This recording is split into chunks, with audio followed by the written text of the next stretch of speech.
Hello everyone, this is Varsha and you are watching the series of success stories brought to you by Indian Achievers Forum. So once again, we are here with you all to discuss the success story of one more achiever of our, and this time we have with us Mr. Raj Gandhi. So Mr. Raj Gandhi is an accomplished facilities management professional serving as Executive Vice President, Facilities Management in the legendary Shapurji Palonji Real Estate from last 13 years. He is also a distinguished veteran naval engineer who had rendered 19 years of meritorious and selfless service to our nation in the Indian Armed Forces. His salient contribution to facilities industry are transition management of condominiums, customer-centric models of facilities governance, deployment of technological platforms for property and asset management, electronic waste management system in residential properties to name a few. But before we actually start the conversation with him, let's quickly have a look at a very small video telling you about what we actually do.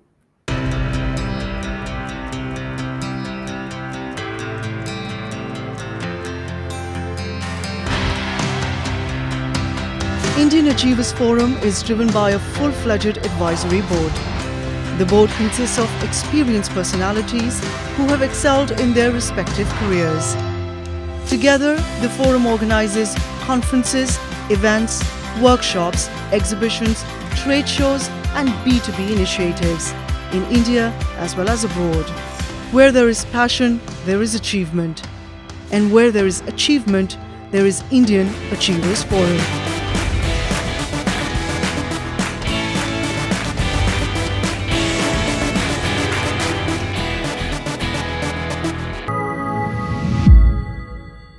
Hello, sir. How are you? Hi, Asha, how are you? I'm good, thank you. All good here, sir. So before we actually start the conversation, I'm very keen to know that how did you actually land up to the idea of choosing this particular profession for yourself? Uh, it's a long story way if I tell you about this profession. I, being a ex-armed forces, ex-veteran from the armed forces, the Indian Navy of 19 years. The first job when left after 19 years, it was the engineering job in the five-star hotel where we serve the customers. I used to feel very happy when the customers being served in the five-star hotel and the way felt their gratitude towards us, toward the technicians, toward the lobby people, maybe toward the stewards. And I felt something ki, what is this we are giving them? Ki customers are so happy. And then I thought, ki, let me go into depth of it. Ki I'm also a customer. My family also is a customer. You are also a customer. Everybody is a customer in some other way. So I started going into depth of it and I started looking at my society where we used to live, how the society is being managed. So it is managed by some few board members, some committee members, all retired people. And again, I went into depth. I thought, okay, let me understand how these professionally managed properties are maintained. There, the concept of this facility manager came into my mind, and it took me around 2 3 years to get into it. It was a initial period of facility management in this country way back in 2001, if I recollect. There was a time when I switched over my profession from engineering to the facility management with the night rank. And I happened to manage the residential property was the first one. There I understood what the actual customer is. In hotel, people come, stay and go. But here you invest your money for lifelong and you deserve some services, some quality from the developer. And there the facility manager plays a larger role. It is not only the services, it is the touch between the facility manager and the customer who lives there with the family, their children, their grandparents. When husband, wife, they go away for the job, they should be comfortable that their family is well secured and safe at home. So I have dedicated that time and enthusiasm to those services to the customers, and from there on, I moved on to this profession. Lovely, sir. So, nothing comes that easy to us, and I'm pretty sure that you must have also had certain sort of challenges in your professional role. So, tell us a bit about those challenges and also the overcomings for the same, please. To start with, I started my career at the age of 17 when I joined the Navy. And being in armed forces, there are not only one challenge, there are hundreds of challenges there we face. But there you are in uniform. It's a different ball game altogether when you are in uniform. And there have been many challenges at the high seas, at the low seas, while learning. The biggest challenge why I face, or rather, I think every veteran faces after leaving the armed forces, it is jumping from military to the corporate culture. There's a large gap between the veteran and civilian's life in understanding the expectation is the exceptional talent pool outside where we not what we were not explored in the armed forces. Forces is one just limited to one direction. You have to serve nation, you have to serve country, that is all. You have to take men and material safeguard of the country. But when you come out, you find it's a full of talent, and it was not an easy cakewalk for any veteran to jump into any profession, into the corporate world. But as we all are well trained in the armed forces with the strong leadership, the discipline, integrity, honesty, ethics, everybody has an ethical value outside. But it was a difficult cakewalk. But with the people management, we succeed outside, and with your integrity and leadership, you can do. That's how the difficult it was. Lovely, sir. So now talking about the future, what further plans are you having for yourself in the upcoming years? So if you can please share a bit of those plans with us. Regards to plan, generally I don't plan what future. It's the present what we make it takes you to the future. Man plans his future according to his present, but the God has his own plans when man present is according to the future. So what I foresee is I will continue working till the time I can dedicate my energy, my leadership. And I believe in creating leaders. I want to create more leaders in this organization and wherever I get chance in this country as well. Because without leadership, you can't you can't run any department or any organization or even a home. If you see, there's a leader who leads the culture. So I'll continue giving my services to the organization, and that is the dedication I have, and that is for sure I will do it. Right, sir. And whatever plans you have, I just wish you all the very best for all those upcoming plans of yours as well. Thank you. Right, sir. So now moving ahead, the gone 2, 3 years has made us all realize that actually how important it is to become self-reliant. So, what is your vision or what is your thoughts on becoming Atmanirbhar, matlab, towards the country or towards the services that we are giving to the country? If you seriously look into the initiative taken by our Honorable Prime Minister Narendra Modi ji, it's called as Atmanirbhar Bharat Abhiyan. It is self-reliant India. It is a campaign, is the vision of New India, and it's asked by the Honorable Prime Minister Narendra Modi. It was started on the 12th of May 2020, where our Prime Minister has given a kickstart to the Atmanirbhar Bharat Abhiyan. And he announced even the economic comprehensive package of INR 20 lakh crores during the pandemic, which is the 10% equal to 10% of GDP of the India. The ultimate aim is to make the country and its citizen independent and self-reliant in all senses. And it stands on 5 pillars: demand, system, infrastructure, economy, vibrant demography. And government is taking several reforms, including supply chain reforms, agriculture, taxation, simple, clear laws. They are trying to make laws very clear and simple, human resources, and strong financial systems. So I think it's the great initiative taken by the government and headed by the strong leadership of Honorable Prime Minister Shri Narendra Modi ji.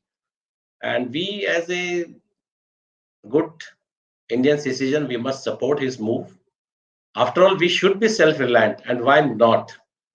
At home, if you see a family, we want to be a self-independent. We don't want to be dependent on outsider. Why, as a countryman, we are dependent on third party? Why? We have a huge population. We have a capability. We have infrastructure. It is matter of only enthusiasm, initiative. Leadership. We have got a leader now who is leading, who is initiating. Let's support his initiative, and I am totally with him. It's a very, very great move to be self-reliant India.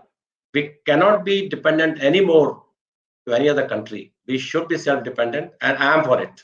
Very, very rightly said, sir. So now, moving ahead, as we know that just a few days back we have celebrated the 75th year of independence, which is famously known as Azadi Ka Amrit Mahotsav. So, what would you like to say on this, as in how far we have come, and also what is your vision pertaining to this? 75 years, if you see, it's a long way where we feel ourselves dependent. And once again, it was the initiative of existing government and headed by our strong leader, Honorable Prime Minister Shri Narendra Modi ji. It's an initiative to the government of India to celebrate and commemorate 75 years of independence and the glorious history of its people, culture, and achievements. Actually, this Mahotsav is dedicated to the people of India who have not only been instrumental in bringing India into this stage, but also to evaluate journey for the future leaders. The potential given by the Prime Minister Modi vision is making it India 2. The official journey of this Azadi was started 75 weeks prior to the 75th anniversary of independence. And this will continue until end at 15th August 2023. We have 1 year of the celebration. It's a celebration of energy, celebration of inspiration, celebration of freedom, celebration of struggle that we had, our ancestors had, and we are enjoying that freedom. I think it's a great year of celebrating 75 years. And remember our own blood who have given the glory, lost and given the glory to us. So I'm very proud of celebrating this Azadi Ka Amrit Mahotsav. And if you talk about adding into the professional life, wherever we manage our property, we had a great grand functions with the families and children and the elders of our residents, and even the corporate offices where we are managing the info cities at Manesar, Mohali, Pune, everywhere we have been party to it, and we ensured that every citizen take part in it and being feel proud of it. It's a very good initiative. Right, sir. So now comes the question which I, personally love to ask our awardees, and that is, what are your feelings on winning this award for yourself? As in, you have got two different titles for you, so which is Indian Achievers Award and obviously the Man of Excellence Award. So, what would you like to say on this? See, to be honest, winning an award is different and getting a nomination is different. So first, I would prefer to be nominated. First, one should nominate, or it's being nominated. Then you see why you are nominated. There's a reason behind it. There are people, those who are watching you day to day, morning to evening, what you work, what you deliver toward the society, toward the contribution toward the organization, your dedication is being watched by some of the organization. And all of a sudden, when I got the information of this award, I think I was overwhelmed by hearing that I have got this award. And very next day, I got the second information that you also have been nominated for Man of Excellence. So I was really proud to be associated with Indian Achievers Forum, and I feel very honored and found lucky to be winning this two award. And I have already started inculcating into my new young generations, my subordinates, at least to be a party to it. Nominate yourself at least whenever the time comes. You will get rewarded yourself. For that, dedication is required, the hard work, the sincerity, honesty, and you will be rewarded at time. So I feel very happy and proud, overwhelmed by the getting two awards from Indian Achievers Forum. I thank for that. Right, sir. And I once again congratulate you on this achievement of yours. Thank you. Right. So now, as we have discussed a lot about your professional role and also the upcoming plans that you might have, tell us a bit about the CSR activities too that you're involved in, please. See, regards to CSR, we were the first in residential property to start with the electronic waste. Electronic waste is generally seen as it does not come in any category. At home also, if you see the dry garbage and the wet garbage, how about the electronic waste? where the battery goes, where the bulb goes, where the tube light goes, they're very harmful. So I initiated this at the Imperial Tower at Mumbai, the twin tower tallest building in India, which I was managing. And we initiated this, and that was appreciated by the media. And media took up this step to spread news across the country. And now I got to know that many residential properties, especially at the large scale where it is managed by the professionals, the e-waste is taking a front foot compared to the dry wastage and garbage. So I think that was the one initiative. And of course, the normal water treatment, the landscaping, the pesticides, the water treatment, that is a normal practice of day to day. But what about CSR, especially I have initiated and what we as a group we do, whenever we make a SRA project, the Slum Rehabilitation Authority project, for example, Imperial, example I'm giving you, that there are 3,200 hutments around that area. And on top of, at that place, the Imperial Tower was constructed. So we have to, as per the guidelines of government, we have to rehab those 3,200 families, and we have to give them pakka constructed house with all the facilities of elevators and the housekeeping services, the security services for the period of some 10 years or so, what is specified in the law of the land. Same time, we found that the culture of the people shifting from hutments to the multi-story, 16-story, 22-story flats, living in the 280 square feet or 320 square feet flat with the elevators inside the building. It became a task for us to how to educate them. But as a part of a CSR, we took this initiative and we started with the basic thing of garbage segregation. We took their classes, we distributed pamphlets through media, and it took around 6 to 7 months taking feedback from each and every flat. We succeeded that everybody has appreciated that yes, garbage segregation is must. Then we got to know about their children education, their ladies sitting at home. There are youngsters sitting idle in their houses. So for youngsters, we started the mobile repairing classes, let them TV repairing classes. For children, the Pathshala was started for them. In-house, we made a small Pathshala for them in that area. So those who can't afford to go to the schools, at least they can be there. For ladies, we started sewing classes. They can stitch the clothes. They can sell in the market. Neighbors can come and give their old clothes to them. They can stitch and earn some earning. And we always take care of the neighborhood wherever our property belongs. Maybe sound noise, maybe our construction noise.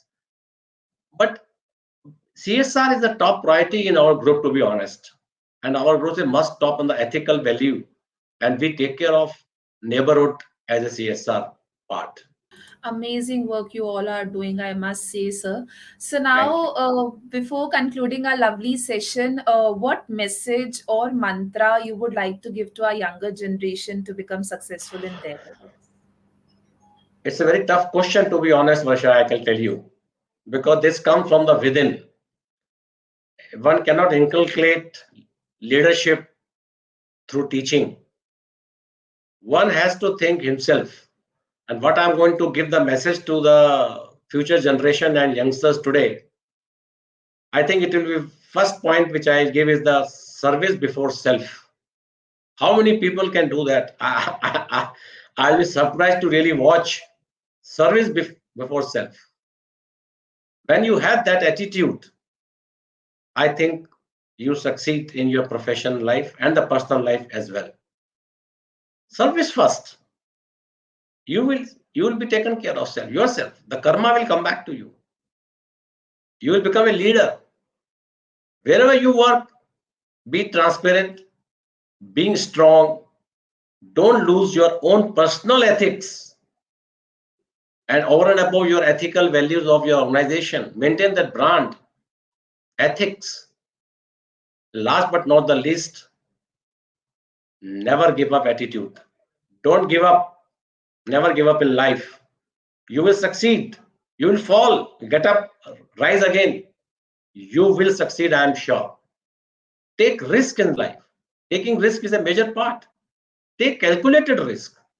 Any organization will appreciate. Every leader will appreciate my subordinate, my employees taking a risk. But that should be a calculated risk. Take advice from your seniors if you want, but take risk. There is no harm in taking risk in the life. You will succeed. You will become a strong leader. My message to young generation coming up is put yourself first, then the service, or service toward the help. You decide. Service before help will take you somewhere else and make you a strong leader. Don't forget your ethics. Don't forget the integrity. Be honest. Karma will come back to you. That's my guarantee. Very, very correctly said, sir. So thank you so very much for joining with us today. It was pleasure talking to you, and I wish you all the success for all your future endeavors as well. And may you continue to inspire us the way you are doing. Thank you so very much for your time. Thanks, Vasha, and I wish you all the best and wish you all success to your organization and good work done by your whole team. Thank you very much. Take care. Yes, sir. Bye bye. Bye.